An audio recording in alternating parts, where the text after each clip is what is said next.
ছেড়েছে ইমানদারি এ যুগের পুরুষ নারী, কিয়ামত সামনে খুবই আলামতে ছড়াছড়ি।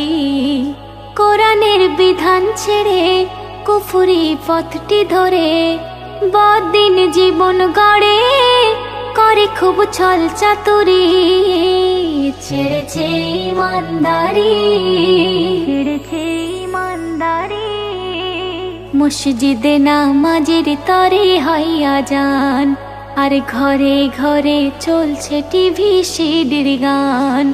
মসজিদে নামাজের তরে হইয়া যান, ঘরে ঘরে চলছে টিভি সিডির গান। কে শোনে কাহার বারণ, না মানে দোষের কারণ, যুক্তি দেয় অকারণ, অযথা ভুরি ভুরি। ছেড়েছে ইমান